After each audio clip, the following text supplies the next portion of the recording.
Let's pray. இரு Yeah. பகலும் பாராமலங்களை வழிநடத்தி வரும் இந்த தேவாதி தேவ ராஜாதிராஜா ஐயா இசப்பா இந்த நாள் எங்களுக்கான கிருபை பாராட்டு செய்தமைக்காய் உமக்கு கொடான கொடி நன்றிகள் கொடான கொடி ஸ்தோத்திரங்கள் அப்பா. அப்பா துதி ஸ்தோத்திரம் எத்தனையோ பேர் இந்த நாட்களை இசப்பா காண இயலாமல் ஐயா இசப்பா உம்முடைய இசப்பா துதி ஸ்தோத்திரம் பரலோக ராஜ்யத்தில் பிரவேசித்திருக்கிறார்கள் ஐயா. இருப்பினும் நீர் இந்த நாளை எங்களுக்கான கிருபை பாராட்டு செய்தமைக்காய் உமக்கு கொடான கொடி ஸ்தோத்திரங்கள் கொடான கொடி நன்றிகள் அப்பா. இந்த விசேஷமான நாளிலே ஐயா ஆமையா நீர் எங்களுடைய வயதை இசப்பா இசப்பா கழுகை போல வாழ வளைதுள்ள இசப்பா போல ஆக்குகிற தேவனாய் இருப்பதற்காய் உமக்கு கொடான கொடி நன்றிகள் கொடான கொடி ஸ்தோத்திரங்கள் அப்பா. அப்பா அதே போல நாங்கள் இசப்பா நடக்கிற தேசங்கள் எல்லாவற்றையும் நீர் எங்களுக்கு இசப்பா தருகிற தேவனாய் இருப்பதற்காய் நன்றிகள் ஐயா. ஆமையா இசப்பா நாங்கள் ஹெல்ப் மீ டு இசப்பா துதி ஸ்தோத்திரம் உமக்கு கீழ்ப்படிந்தவர்களாய் உமக்கு பயந்தவர்களாய் உமக்கு சேவை செய்கிறவர்களாய் எங்கள் முழு இருதயத்தோடும் முழு மனதோடும் முழு மனதோடும் ஐயா இசப்பா உண்மை நாங்கள் இசப்பா சேவிக்கிறவர்களாய் இருக்க நீங்க எங்களுக்கு கிருபை பாராட்ட செய்யுங்க ஐயா.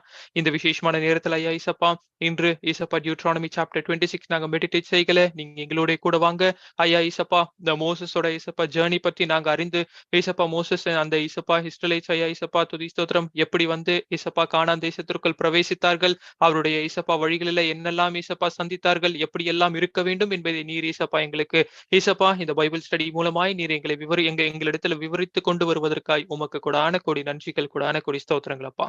ஜாயின் ஆயிருக்கிற ஒவ்வொரு பிரதர்ஸ்க்காகவும் ஒவ்வொரு சிஸ்டர்ஸ்க்காகவும் அதிகமாய் ஸ்தோத்திரம் சொல்லிக்கிறேன் அப்பா. ஜாயின் ஆக போற ஒவ்வொரு பாதத்திலாம் சமர்ப்பிக்கிறேன். பிரதர் பிலிப்பையும் பாதத்திலாம் சமர்ப்பிக்கிறேன் அப்பா.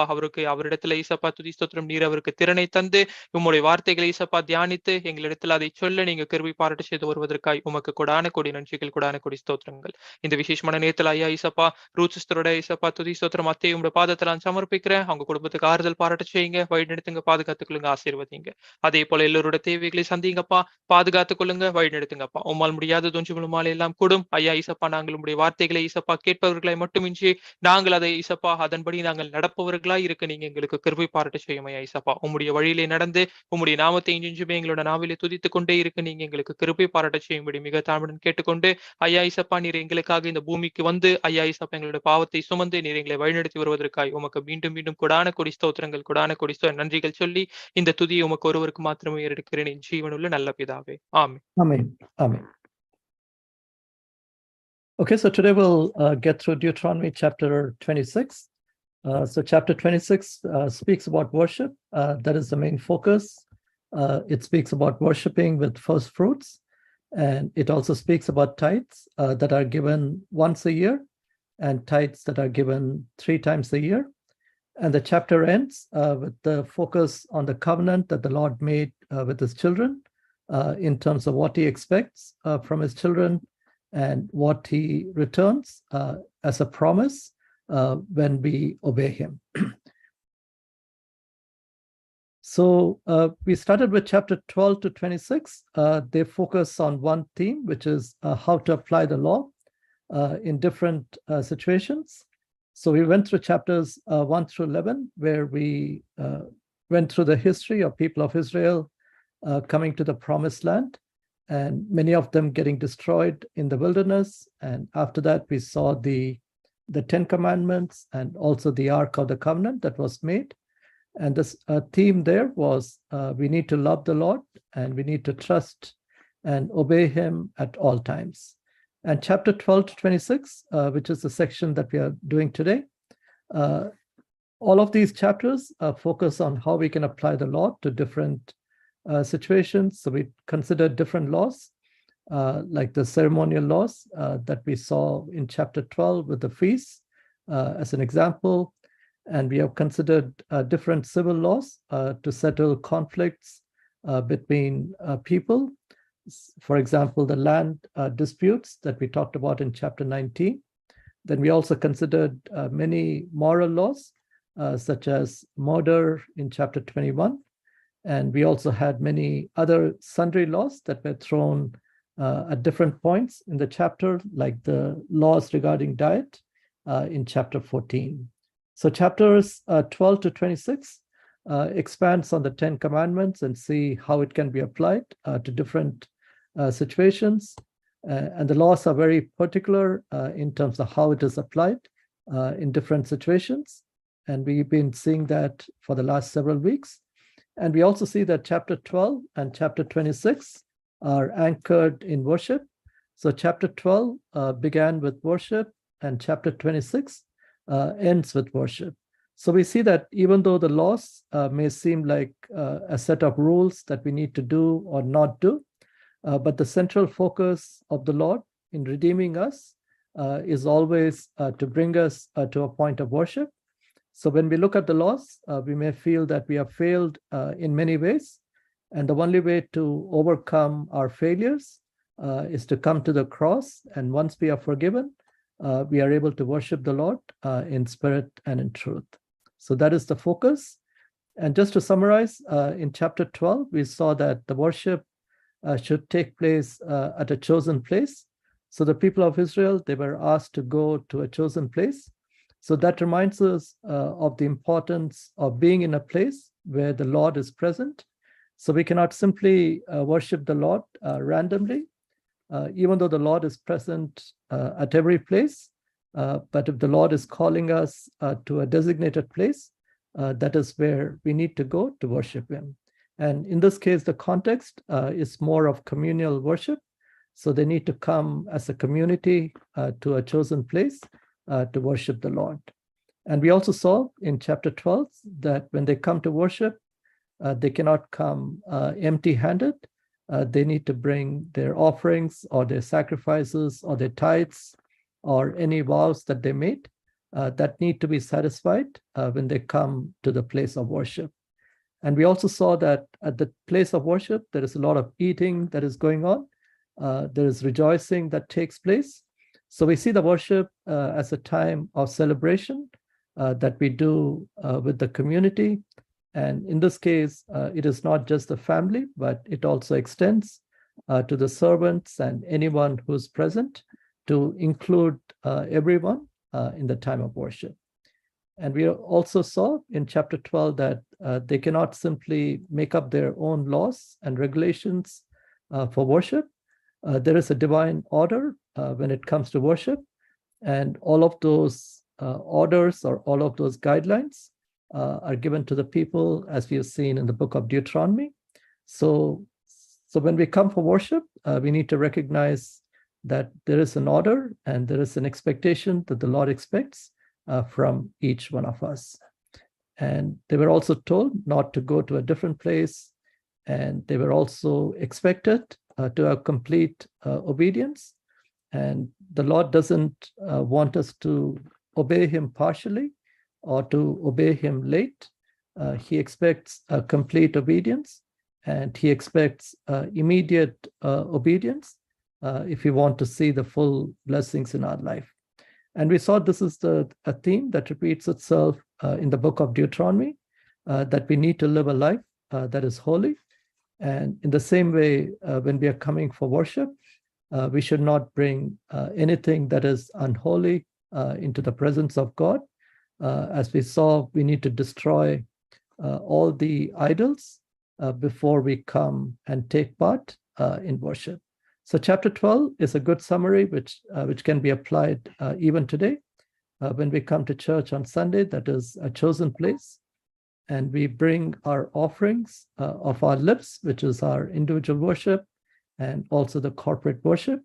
And it is also a time for us to come together as a family of God to worship Him and to praise Him.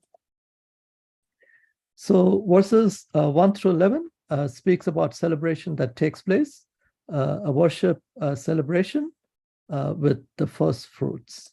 So we can read verse 1 through 11. Someone can read. When you have entered the land the Lord your God is giving you as an inheritance, and have taken possession of it and settled in it, take some of the first fruits of all that you produced from the soil of the land the Lord your God is giving you, and put them in a basket. Then go to the place the Lord your God will choose as a dwelling place for His name, and say to the priest in office at the time, I declare today to the Lord your God that I have come to the land of the Lord swore to our ancestors to give us. The priest shall take the basket from your hands and set it down in front of the altar of the Lord your God. Then you shall declare before the Lord your God, my father was a wandering Aramean, and he went down into the Egypt with a few people and lived there and became a great nation, powerful and numerous. But the Egyptians mistreated us and made us suffer, subjecting us to harsh labor. Then we cried out to the Lord, the God of our ancestors, and the Lord heard our voice and saw our misery, toil, and oppression. So the Lord brought us out of the Egypt with a mighty hand and an outstretched arm, with great terror and with signs and wonders. He brought us to this place and gave us this land, a land flowing with milk and honey, and now bring the first fruits of the soil that you, Lord, have given me. Place the basket before the Lord your God and bow down before him. Then you and the Levites and the foreigners residing among you shall rejoice in all the good things the Lord your God has given to you and your household. Yeah. Okay, so here we see that when God gives instructions, they're very detailed and they're very particular in terms of what God expects. So we see that in the first couple of verses. They are supposed to come to a place and they are supposed to bring the first fruit, and they have come to a place which the Lord has chosen. And they're also told where to place it. And then it speaks a little bit about the history of their time in Egypt, which is a reflection. And it ends with the same thing, which is the focus on worship. So worship is seen as a celebration, and it is a time of worship. It is a time of thanksgiving. So it is not simply a social event, or it is not simply a tradition or a day in the calendar, but it's a specific event with a divine order that has been set by the Lord. So the first fruit is brought to the chosen place and given to the priest, and the fruit is set at a designated place before the altar of the Lord.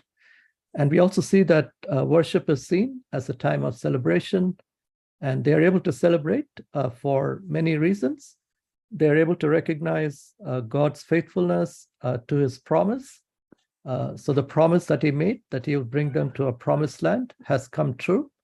And also to recognize the presence of God in the promised land.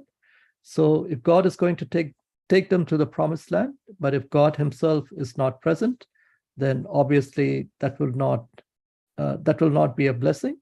But here we see that God is taking them to a promised land, and he is also present. And the worship is also meant to recognize that God is the source of all their blessings. And we'll come to that in 5 to 9. They're asked to look back on all that has happened and how the Lord has dealt with them during their time in Egypt. And in verse 11, we see that the worship includes a personal worship. It also includes the corporate worship. And in verse 10, they're bringing the first fruit, which reminds us that worship must involve some sacrifice on our part, even as we saw in chapter 12 just now. And David reminds us in 2 Samuel 24:24, I will not offer to the Lord that which costs me nothing. So our worship should also be our sacrifice. And even as we often read from Romans 12:1, that our life should be a living sacrifice, which is a reasonable service. So when we are coming to worship the Lord, we should do it thoughtfully. It should be done with understanding, recognizing God's faithfulness, recognizing God's presence, recognizing God as the source of all our blessings, and also to be able to look back on how the Lord has dealt with us in the past. And it should also involve an element of sacrifice. So in verses 5 through 11, it is more of a thanksgiving prayer. And the prayer is essentially looking back during their time that they spent in Egypt, and they're looking back with gratitude. And oftentimes when we are going through difficult seasons in life, we are often reminded in the Bible that we should look back at all the great things that the Lord has done in our life.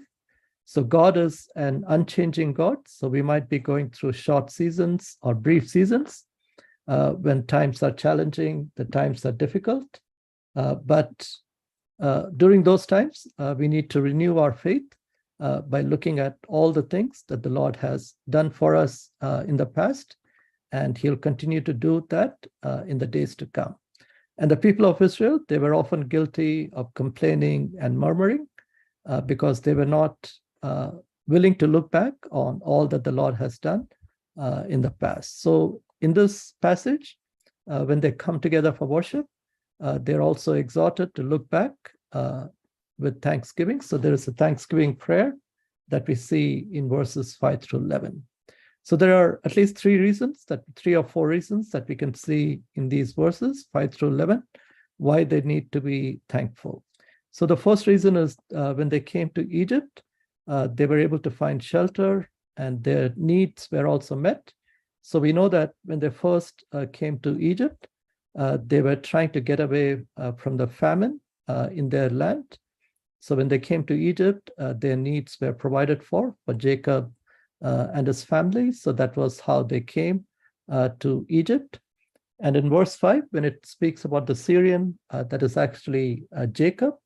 And if you turn to Hosea 12 and verse 12, Hosea 12:12 says, Jacob fled into the country of Syria, and Israel served for a wife, and for a wife he kept sheep.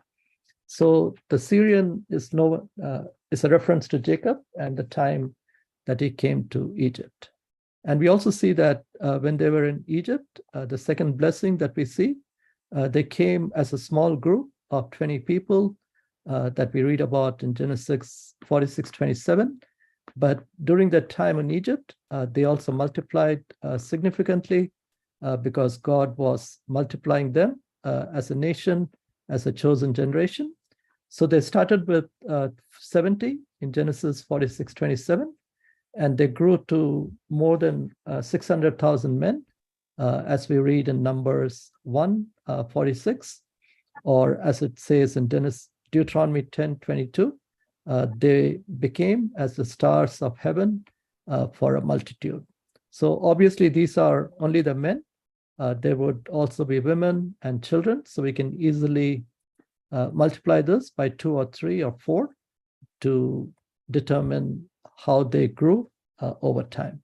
So that was also God's blessing, that they did not perish in the land of Egypt, but they actually grew from strength to strength, and they multiplied despite all the oppression. And the next blessing that we see, that they are asked to look back with gratitude, is the redemption from Egypt and the journey to Promised Land. So the Egyptians, they subjected the Israelites to hard labor, as we read in Exodus 1, verse 11 and 14. Maybe someone can read Exodus 1, 11 and 14.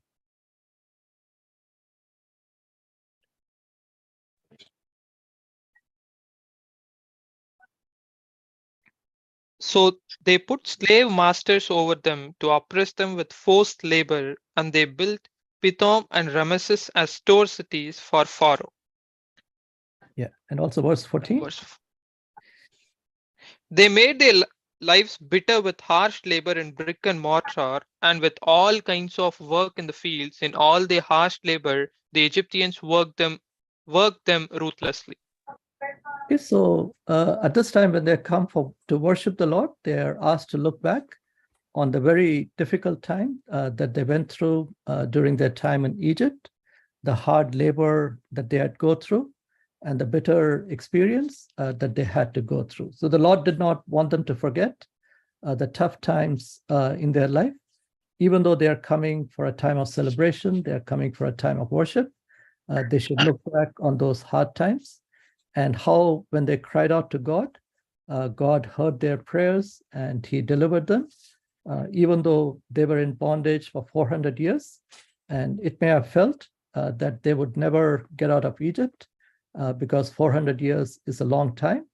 But God, according to his promise and according to his will and according to his timing, when the time was right, we know that God sent Moses as a deliverer to them, and they were miraculously delivered, as we read in verse 8. We can also read Exodus chapter 2, 23 to 25. Yeah, someone can read. Yeah. During that long period, the king of Egypt died, The Israelites groaned in their slavery and cried out, and they cry for help because of their slavery went up to God.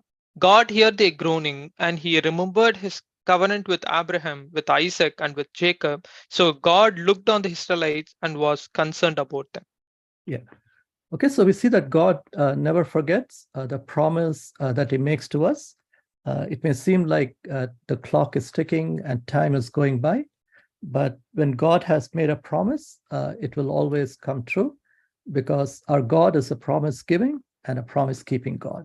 So when they're coming for worship, they're asked to remember those things of how they cried out to God and how God delivered them according to the promise that he had given them. And at the end, the Lord is bringing the Israelites to a land that is flowing with milk and honey. So through these difficult times, through these difficult experiences, we see that the ending is very good for the Israelites. They are being brought to a land which is flowing with milk and honey. So that is the first part of verses 5 through 9, which reminds the people of Israel that they need to be thankful for the shelter and the provision that they received in Egypt. And secondly, for the growth that they experienced in Egypt. And thirdly, for the miraculous way in which they were redeemed. And fourthly, for the new home that was given to them, which is a land flowing with milk and honey, which means it was a land which was very green and also very fertile.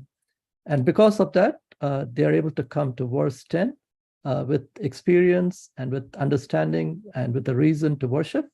So when we come to worship, we should always have a reason to worship the Lord. It should not be simply words that are coming from our lips, but we should be able to look back and we should be able to understand what the Lord has done for us and why we are worshiping him. So the first fruit is just an acknowledgement of God's favor. And in the same way, on Sunday, when we are worshiping with our lips, it's an acknowledgement of what God has done in our life. And we are bringing the fruit of our lips, as it says. So today, the people of Israel, they had many reasons to rejoice, as we read in verse 11. But at the same time, they must also be thankful and not forget all the way in which God has blessed them. So we might be in a land that is flowing with milk and honey, and we might be doing well in life, and we might be very successful and so on, but we should not forget our past. We should not forget how the Lord has dealt with us, especially in our spiritual life, but also in other areas. So that's the first part, which is an exhortation to worship, but also an exhortation to look back and to be thankful. And the second part speaks about tithing, it speaks about the triennial tithe, which happens once every 3 years. But we also note that the tithes were given annually to the priest, as we read in Numbers 18:21. And behold, I have given the children of Levi all the 10th in Israel for an inheritance, for their service which they serve, even the service of the tabernacle of the congregation. So we see that the 1/10 was given to the Levites because they did not have a part in the land as an inheritance. So they were supported by the other tribes, by the congregation, for the service which they provided, especially in the temple and in the tabernacle. And it is also mentioned in other places like Leviticus 27, 30-32, and also Numbers 18:26. Reminds us that the tithing is something that was not only practiced by the congregation, but the priests, when they got the tithe, they also practiced tithe out of the tithe that they received.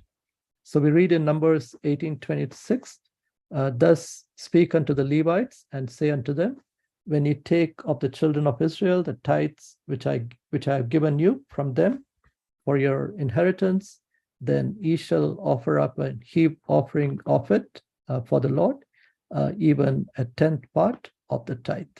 So we see that even the priests practice a tithing of the tithes that they received. And in Genesis 14:18, we see that Abraham gave a tenth or a tithe of everything that he received. And in Genesis 28:20, Jacob makes a promise, which is a conditional promise, where he says, if God will be with me and will keep me in this way that I go, and will give me bread to eat and raiment to put on, I will surely give the tenth unto thee. So Jacob is making a conditional promise that if God would bless him, then he would return 10% or tenth of it. But this passage speaks about the triennial tithe, which is in the third year. We are told that the tithe should be given to the widows, the fatherless, and the stranger. So we see that the same theme is continuing, where the Lord is mindful of those who are needy. The Lord is mindful of those in the community who may not have enough, and he wants to make sure that their needs are also met. So this tithing is given in response to God's commandment, as we read in verse 13, and there should be no impurity or no unholiness in the tithe that is offered. And we are given some specific statements that it should not be offered to the dead, it should not be unclean use, or it should not be eaten in morning times. And in exchange for the tithe, the blessing is requested from God in response to tithe. So we see that the compassion and generosity is to be practiced. So that can be seen as worship by works. So we are not simply worshiping with our lips, but we are also worshiping with our works by being sensitive to the needs of those around us.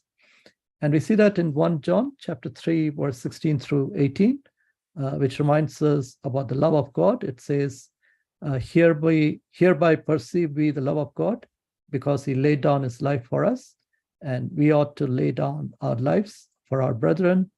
But whoso hath this world's good, and seeth his brother have need, and shutteth up his bowels of compassion from him, how dwelleth the love of God in him? So here the Lord is reminding us that when we say we love God, it should also be reflected in our works. It should be reflected in the compassion that we show towards others. So verse 18 says, 1 John 3:18, my little children, let us not love in word, neither in tongue, but in deed and in truth. And so we see the same thing here with the tithing and all the worship celebration that takes place. It is not only for those who have things, but it is also for those who are needy and outside the mainstream.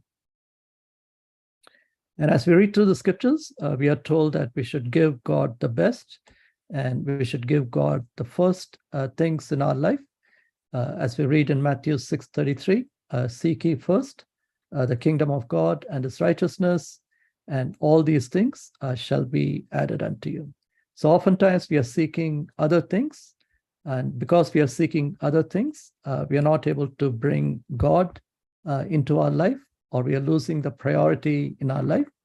But in the Sermon on the Mount, the Lord is reminding them that if you seek me first, then all your other needs will be met. And in Psalm 63:1 reminds us that we need to give the first time to the Lord, or we need to give priority to the Lord when it comes to time.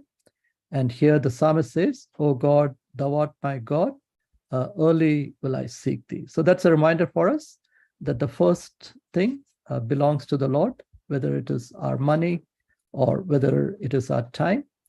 And again, in Malachi 3:10, it again reminds us that we need to bring our tithes into the storehouse, and that is how we would experience God's blessing. And Proverbs 3:9 is again a reminder that honor the Lord with thy substance and with the first fruits of all thine increase. So for some people, if you're a farmer, that would be the harvest, and you're bringing the first fruit of your increase. But if you're working in some other job, it could be simply any increase or any blessing that the Lord is adding to you. You should bring the first fruits of that back to that Lord as as an acknowledgement of his favor in our life.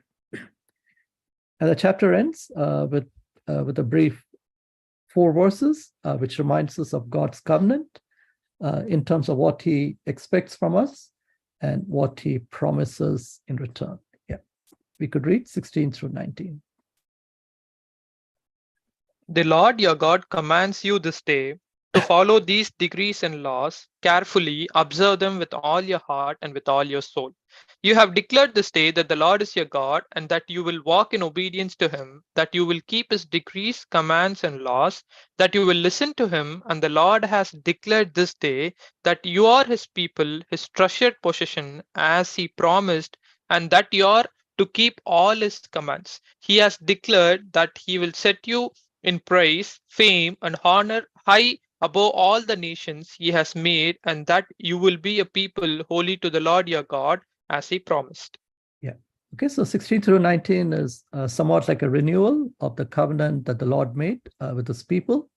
And he's reminding them of what is expected and what they can expect as a promise at the end. Okay, so God's expectation is that his children will obey him with all of their heart and soul, as we read in verse 16. And also their obedience will be complete, as we read in verse 18, that they would obey all the commands and not just a few commands. It would be all the commandments, and they would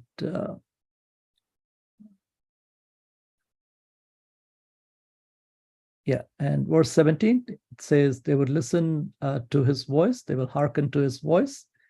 And verse 18, that they would be a peculiar people, or they would be a separated people.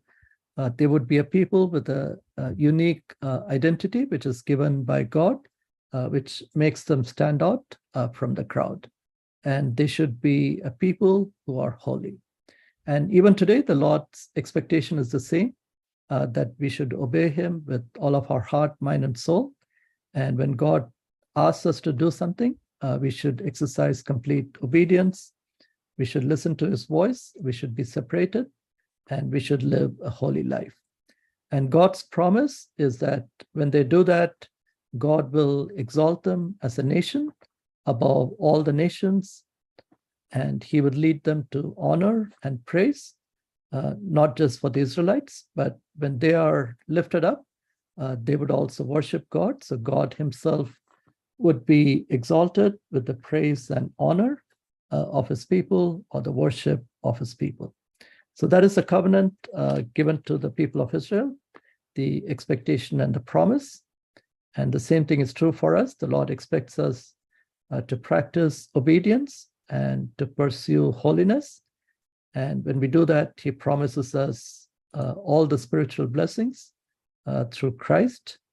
And in 1 Peter 2:9, it reminds us that we are also a peculiar people, even though we are Gentiles. But the Jews and the Gentiles have been made one because of the work that was done at the cross. So we can also claim the same blessings that were given to them. So that is why Peter writes that in 2:9, ye are a chosen generation, a royal priesthood, a holy nation, a peculiar people, that you should show forth his praise of him who has called you out of darkness into his marvelous light. So again, we see that the purpose for which we are separated, the purpose for which we are blessed, is because we may show forth the praise of him, or we may worship him because of the experience that we have had of being brought from darkness to light, and being brought from being not a people, but now being the people of God. So once we were strangers and we were outside the commonwealth of Israel, but today we are part of that same group. So we should worship God for that reason. So again, this is a short chapter, chapter 26. So as we have seen, the focus is on worship and how we can worship the Lord. And our worship should always be based on our experience. It should be based on our understanding of God. So as we went through verses 1 through 11, we saw how the people of Israel were reminded of all that happened to them during their time in Egypt, and how the Lord brought them out according to his promise in 400 years. And he brought them to a special place, a place which was flowing with milk and honey, which was the land of Canaan, or the promised land. And the Lord is able to do the same thing in our life when we are waiting for different things. If you're waiting and holding on to a promise, we know that that promise will come true when God's time comes. So we just need to wait patiently for that time. And when it happens, we know that God will bring us to the appointed place, which is a place flowing with milk and honey. And in verse 12 through 15, we saw the triennial tithe, which is the tithe that is given every 3 years to take care of those who are needy, which again reminds us that our worship will be an empty experience if it is not accompanied by works, or if there is nothing to show that we are sensitive to the needs of others, that we are compassionate to others, then our worship may be meaningless, or it would be faith without works. And we closed 16 to 19, where the Lord expects us to obey him and to love him. And when we do that, he will also bless us. So we'll stop here.